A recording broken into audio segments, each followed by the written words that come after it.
Challenge vous est proposé par Cash Assurance.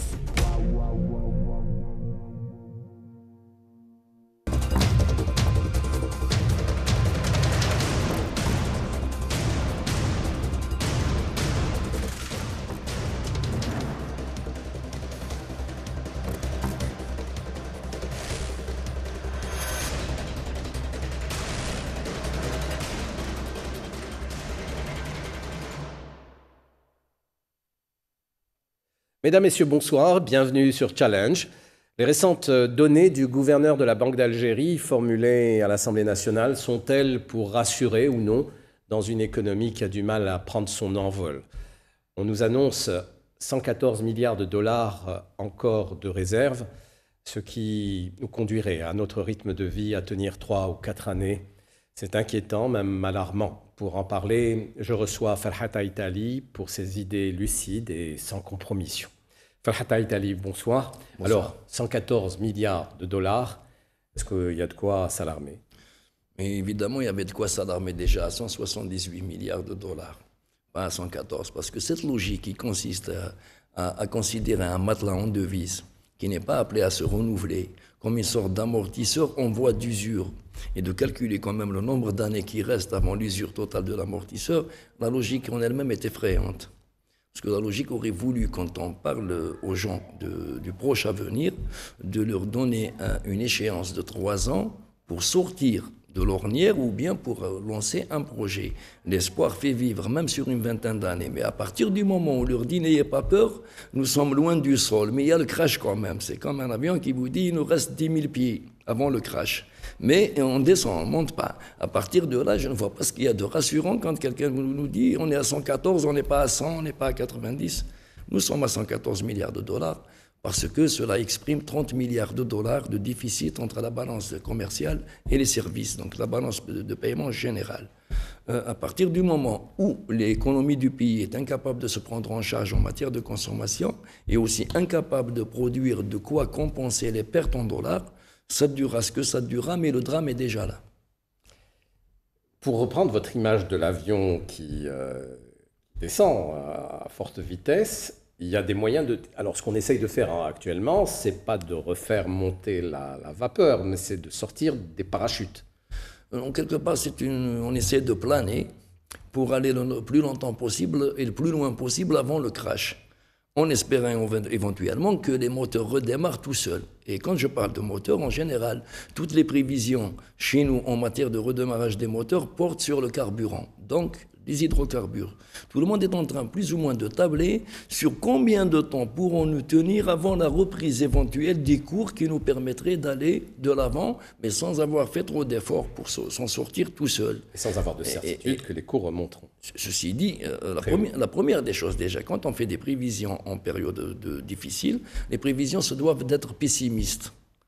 On se doit de faire des calculs sur la base de prévisions qui ne permettent pas une grande marge de manœuvre. Mais si on se dit, voilà, mes calculs ils sont bons parce que normalement, si tout se passe bien, les réacteurs vont démarrer à 2000 pieds. Si jamais ils ne redémarrent pas, c'est le crash définitif. Quelqu'un qui me dit les cours vont reprendre en 2019, tenez jusqu'à 2019, je n'ai pas compris pourquoi cette date, qu'est-ce qu'elle a de précis en matière économique, bien sûr, jusqu'à 2019. Est-ce qu'il s'attend en 2020 à une hausse exponentielle des cours? Je ne sais pas s'ils ont des experts qui leur ont dit qu'en 2020, il y aura une hausse exponentielle des cours. Je crois qu'ils devraient réviser leurs prévisions parce qu'en 2020, en plus du schiste américain, il va y avoir une extension des exploitations de sable bitumineux de l'Alberta au Canada et peut-être même un investissement américain dans les sables bitumineux. Et là, c'est beaucoup plus facile à extraire, c'est beaucoup moins cher à produire et encore à des quantités effarantes. Nous ne sommes pas partis pour une évolution positive des cours des hydrocarbures, mais pour une autre phase de l'histoire de l'humanité. Il y a quelque chose d'autre qui se prépare, donc il faudrait peut-être s'y préparer. Un mot sur nos réserves de change.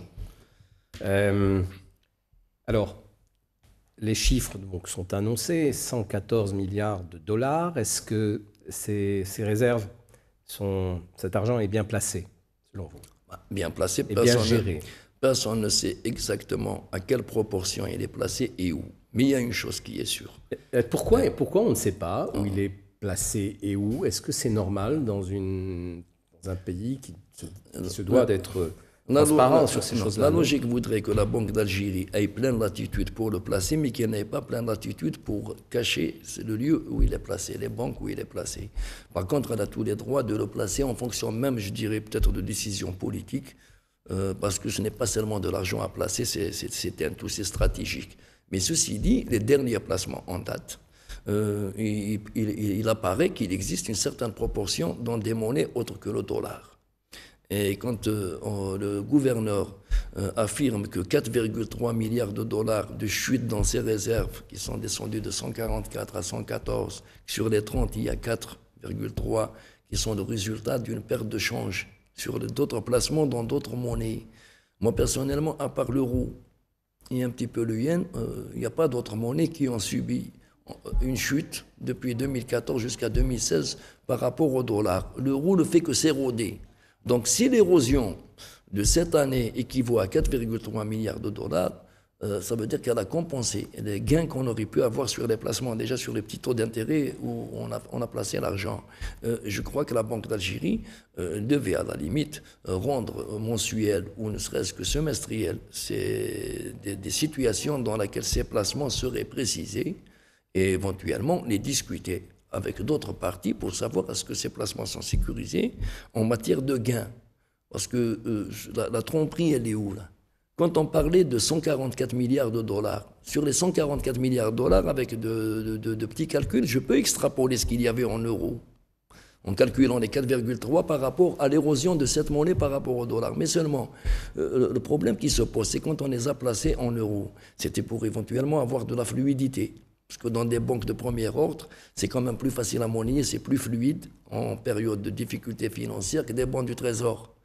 D'ailleurs, en bons du Trésor américain, ce que les gens ne savent pas, on n'a pas plus de 900 millions de dollars. On n'a pas des milliards de dollars en bons du Trésor. La Fed, la Fédérale de Réserve, ne parle que de 960 millions de dollars à la fin de l'année passée. Donc on n'a jamais eu de placement à la Réserve fédérale. Les placements que nous avons, ils sont dans des banques, ou en dollars, ou en euros, ou en yens. Mais il apparaît, d'après certains calculs que j'ai faits, qu'on n'est pas loin de 50 milliards d'euros. Et là, si jamais il devait y avoir une crise monétaire en Europe, là, ça se discute. Et qu'est-ce que vous auriez préconisé, vous? Moi, j'aurais préconisé ce qu'avait fait l'un des premiers ministres des Finances de l'histoire d'Algérie indépendante, Raïd Ahmed Lerm. C'est un bon paysan qui sait gérer son argent. Il a acheté à l'époque 176,3 tonnes d'or. Pour un montant à l'époque qui n'était pas très lourd. Ceci dit, jusqu'à aujourd'hui, c'est ce que nous avons comme réserve en or, pas 1 kilo de plus. En 2005, l'once d'or était pratiquement à 252 $. Aujourd'hui, l'once d'or, elle est à 1091 $. Et à 1091 $, même si l'or devait chuter, fluctuer à la baisse, ce n'est pas grave, c'est une valeur plus sûre. Quand l'économie mondiale est en crise, les monnaies ne sont jamais des valeurs sûres. Et encore moins les actifs. Parce que même les Orientaux qui ont acheté des actifs en bourse, ils se sont cassés la figure. Par contre, pour un pays qui ne sait pas investir dans le fluctuant et dans le circulant, peut-être investir comme nos ancêtres dans des valeurs plus ou moins fixes aurait été quand même plus prudent.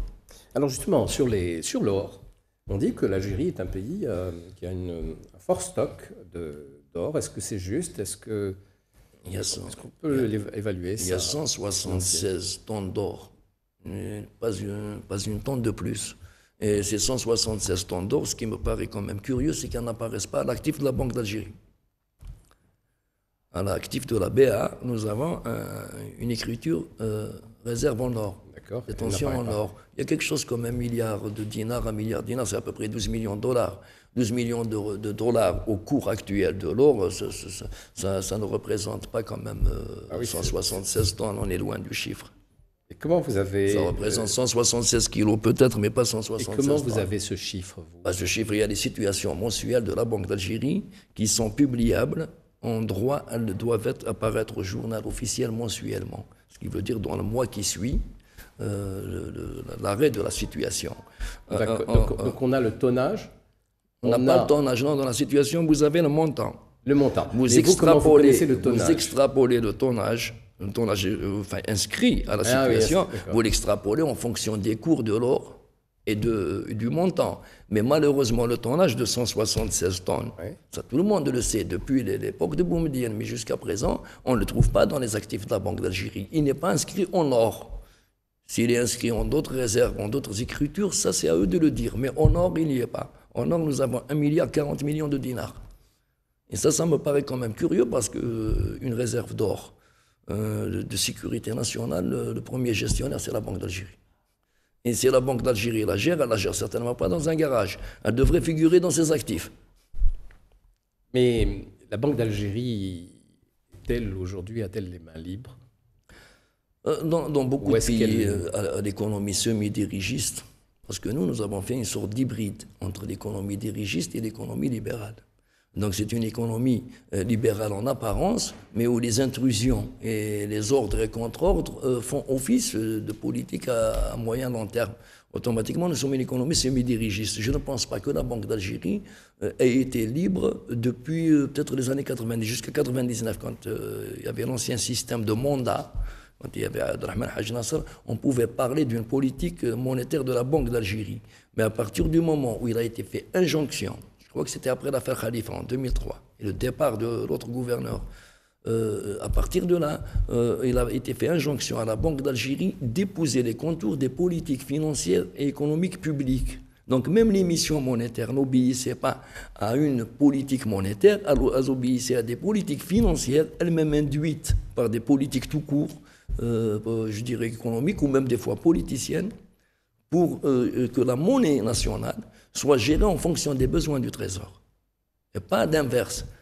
La logique voudrait que dans n'importe quel pays où on a une banque centrale, le gouverneur de la banque centrale, c'est lui-même qui dicte au Trésor les limites à ne pas dépasser, sous peine de ne plus le suivre dans ses errements.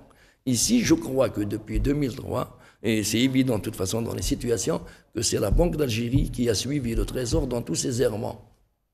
D'accord. Et ça, c'est une situation qui a peut-être certains avantages. Jusqu'à présent, personnellement, j'ai vu plus d'inconvénients que d'avantages. Parce que si la Banque d'Algérie n'est pas un contre-pouvoir financier et monétaire, elle devient un appendice d'une autre structure qui est le gouvernement. Le gouvernement ne peut pas arbitrer les équilibres monétaires. Donc s'il oblige la Banque d'Algérie à le suivre, il n'y a plus d'arbitrage. Et si les déficits budgétaires doivent être, comme aujourd'hui par exemple, financés par émission monétaire, la partie qui a créé le déficit, c'est elle qui obligera maintenant la Banque d'Algérie à suivre par émission. Alors que la logique aurait voulu que c'est la Banque d'Algérie qui dicte au gouvernement de ne pas trop forcer sur les déficits. Dans d'autres gouvernements qui ont vraiment une rationalité dans la gestion économique, le gouvernement ne peut pas aller au-delà. Sinon, c'est la Banque centrale qui le rappelle à l'ordre. Semi-dirigiste, on est un peu semi de beaucoup de choses dans ce pays. On est vraiment un hybride. Oui, on est un peu hybride et avec de l'opacité dans beaucoup de choses. C'est difficile d'avancer dans ces conditions. Un mot sur l'émission fiduciaire et scripturale, toute cette masse financière. Alors, quelles conséquences elles peuvent avoir aussi dans ce mouvement de change, de réserve de change? Cette émission, justement, qui a été le fruit d'un afflux de devises, un afflux de plus en plus important à un moment donné où on ne s'y attendait pas. On n'avait pas déjà une politique économique, que nous n'avons toujours pas d'ailleurs. Ce qui s'est posé comme problème, c'est qu'en 1999, on avait un dinar à 66 dinars, le dollar, qui était quand même censé être dévalué par rapport à sa valeur initiale, parce qu'en 1995, au plus fort, les difficultés, il était à 47. Évidemment, la masse monétaire fiduciaire, elle tournait autour de 250 milliards de dinars. En 1995, elle est passée à 450 en 1999, mais après, elle a connu une envolée. Au lieu de redresser la valeur du dinar en maintenant les équilibres qu'il y avait dans la sphère économique et dans la société, et on a essayé de créer le maximum de dinars. Donc le maximum de dinars pour distribuer au maximum de parties. Des parties qui allaient des couches les plus défavorisées jusqu'aux clientèles les plus rapprochées. On s'est retrouvé avec, curieusement, un dinar qui, quand l'économie était au beau fixe, a connu plus de dévaluation que quand on était endetté. Que curieusement, on avait 30 milliards de dollars de dette, des rentrées annuelles de l'ordre de 12-13 milliards de dollars, avec un dinar qui équivalait 66 dinars, un dollar de 66 dinars. Quand on s'est retrouvé quand même avec 28 milliards de dollars de rentrée, la dette qui commençait déjà à être épongée en partie, on s'est retrouvé quand même avec un dinar à 72. Mais ce dinar à 72, quand vous prenez les situations mensuelles de la Banque d'Algérie, vous avez la monnaie fiduciaire aux billets et pièces en circulation. Entre 1995 et 2016, août 2016, c'est la dernière situation qu'ils ont publiée à la Qur'an, on est passé de 250 milliards de dinars de l'époque, qui était à peu près l'équivalent de 5 milliards de dollars, à 4 850 milliards de dinars. 4 580 milliards de dinars, mais qui n'ont pas l'équivalent des 5. Parce qu'on est passé à 110 dinars le dollar. Donc aujourd'hui, ils ont 40. Si on avait maintenu le fameux dinar à 47 dinars le dollar, aujourd'hui c'est 4 850 pour les compenser. Il faudrait avoir en face 90 milliards de dollars pour leur maintenir cette valeur. Et en plus, on a émis en scriptural, parce que chaque fois qu'il y a l'argent dans son attraque, il est converti en dinars. Il y a action en devise, mais il est converti en dinars dans les comptes, que ce soit sur de la fiscalité pétrolière ou sur de la Sonatrach elle-même, enfin toutes les recettes. Quand elles sont converties, ça passe au passif, ce chiffre-là. Toute émission monétaire passe au passif de la Banque d'Algérie. Et justement, ce fameux passif global, entre le fiduciaire et le scriptural, il tourne à peu près à 15 000 milliards de dinars. Ce passif-là, si on le redivise sur un actif qui est constitué pratiquement principalement des réserves de change, chaque fois qu'elle baisse, quand vous refaites la division, vous avez une nouvelle valeur du dinar, vous ne pouvez pas y échapper. Le seul moyen d'y échapper, c'est de résorber une partie de ce passif sans qu'il y ait une érosion des fameuses réserves, parce que certaines dépenses peuvent être locales, certaines écritures peuvent être éliminées. D'accord, donc mauvaise gestion d'écriture, des écritures Disons financières. que c'est une mauvaise politique au départ d'émettre le maximum de dinars pour compenser le maximum de dépenses en dollars. Mais qui décide de tout ça? La logique voudrait que la direction d'échange et le gouverneur de la Banque d'Algérie, enfin ils ont un staff, puissent avertir le gouvernement et avoir, pas seulement le titre de conseiller, mais avoir aussi le pouvoir d'arrêter certaines politiques qui sont aspiratrices de devises et génératrices de dinars, de mauvais dinars. Mais apparemment, la décision, elle est partout, sauf à la Banque d'Algérie. Donc, apparemment, le gouvernement, depuis 2003, il a pris le dessus, c'est lui qui dicte ses politiques à la Banque d'Algérie. Bon, eh bien, on va quitter la Banque d'Algérie pour l'aspect fiscal des choses. Est-ce que la fiscalité, aujourd'hui, peut nous aider à essayer de rétablir un peu notre économie en mettant le poids un peu sur certains secteurs, sur certaines... Est-ce que la fiscalité, aujourd'hui, peut nous aider à réguler l'économie? Grosso modo, on peut considérer la fiscalité comme une sorte de reprise de produits sur un champ bien arrosé. Et il se trouve que l'irrigation, c'est la rente pétrolière. Aujourd'hui, si nous arrivons à faire une illusion de rentrée de fiscalité ordinaire, plus ou moins raisonnable, c'est parce que ces réserves de change sont en train de financer une partie des importations incompressibles génératrices de 40% de la fiscalité locale. S'il n'y avait pas ces réserves de change, ce n'est pas avec 10 milliards de dollars d'importation qu'on va avoir une fiscalité où elle est portuaire ou interne, parce qu'en interne, elle est induite par tout ce flux d'importation. On ne peut pas avoir un PIB qui régresse, parce que le PIB, il faut le calculer en dollars. Pourquoi le calculer en dollars en ce qui concerne justement la fiscalité? Parce que nous sommes un pays extraverti en matière de flux commerciaux. Nous avons une seule ressource exportable, sinon elle ne rapporte rien ici.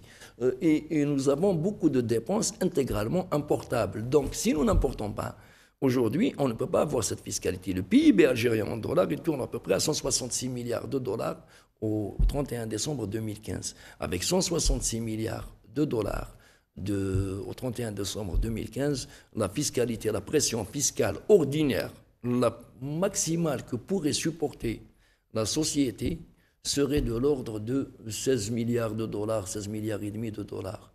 avec les 6% de la fiscalité pétrolière prélevée, le gouvernement ne peut pas espérer plus. J'ai parlé de 1700 milliards de dinars dans un journal.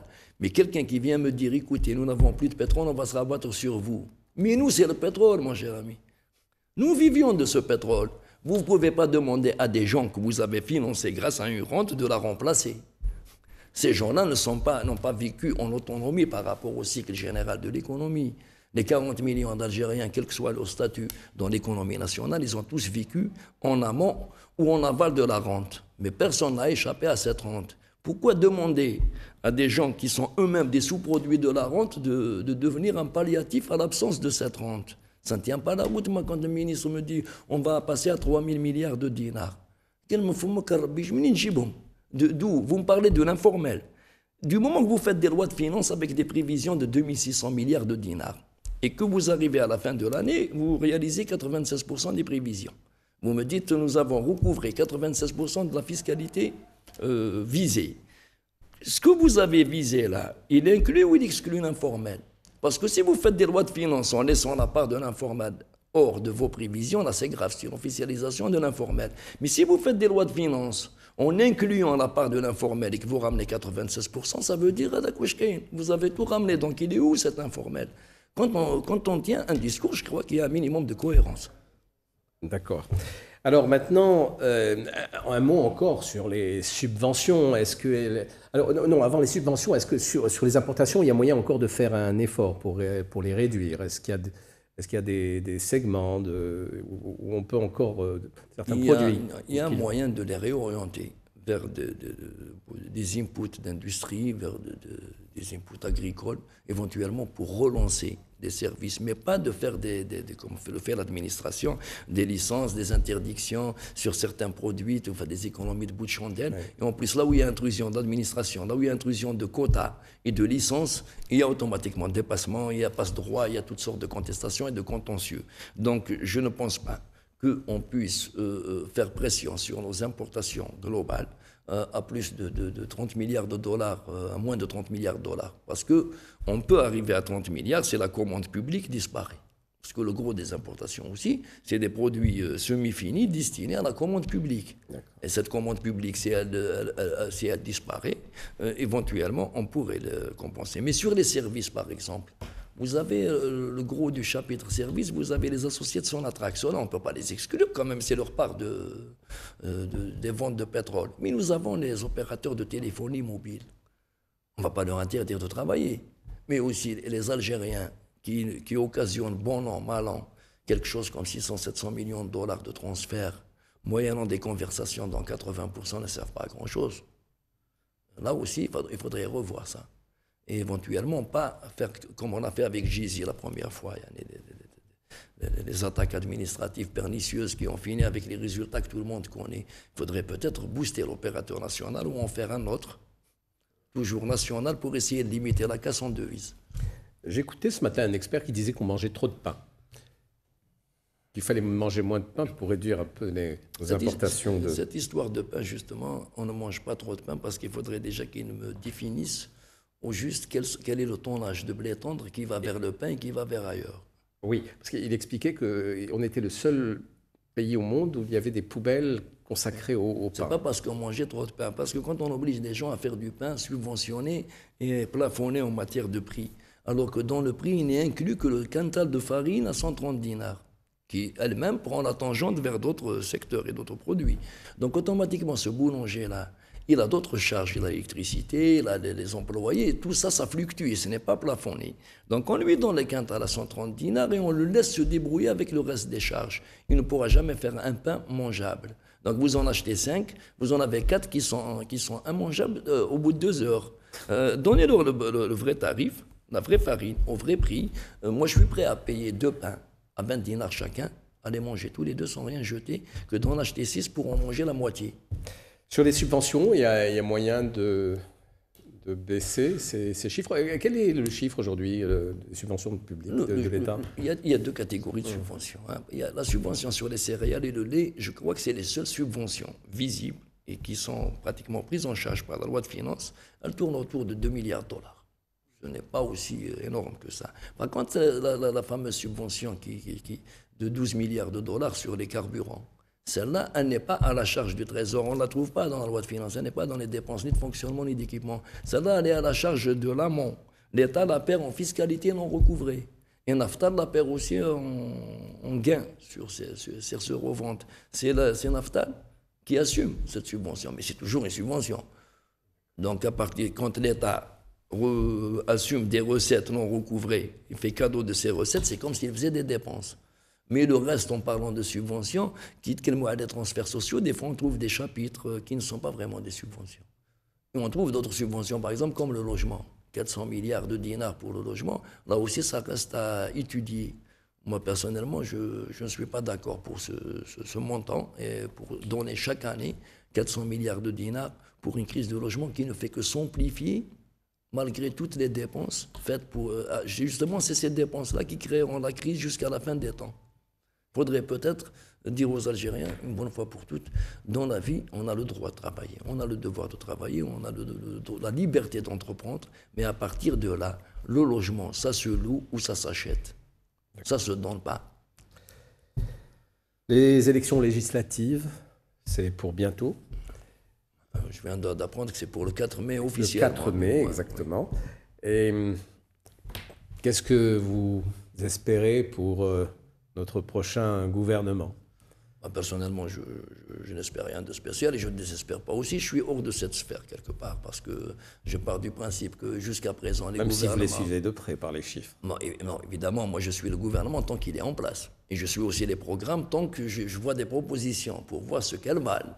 Ceci dit, le gouvernement actuel ou le prochain, je ne pense pas qu'il soit tributaire de la majorité à l'Assemblée nationale, malgré la Constitution. Jusque-là, je ne me rappelle pas avoir vu un parti majoritaire avoir le gouvernement de son choix. Et maintenant, même si on arrivait là, moi personnellement, ce que j'attends le gouvernement. Et on verra sur pièce. Je n'interviens pas à propos de personnes ou de composantes gouvernementales, ce n'est pas mon problème. Mon problème, c'est quoi? C'est quand un ministre des Finances fait quelque chose, moi je commente, j'analyse, je donne mon avis. Ça s'arrête là. Même tant qu'il soit de droite, de gauche, moi, c'est les politiques qui m'intéressent, c'est leurs effets pratiques sur le terrain. D'accord, même si vous avez toujours, ou presque toujours, la sensation que la décision est ailleurs que là où elle devrait être. Mais ceci dit, celui qui est censé avoir cette décision, s'il ne l'assume pas, effectivement, il l'assume juridiquement et moralement. Vous avez un registre de commerce, vous assumez. Maintenant, qui est derrière le mur, ce n'est pas mon problème. Obligation de résultat. Évidemment. Merci, Falhat Aïtali. Vous en prie. Pour votre nouvel éclairage, c'est toujours un plaisir de vous recevoir. Et je me demande toujours comment vous avez ce pouvoir d'atteindre tout ce niveau de connaissance, de chiffres précis, quel que soit l'endroit de l'économie où on se dirige. C'est beaucoup plus le fruit d'un travail que...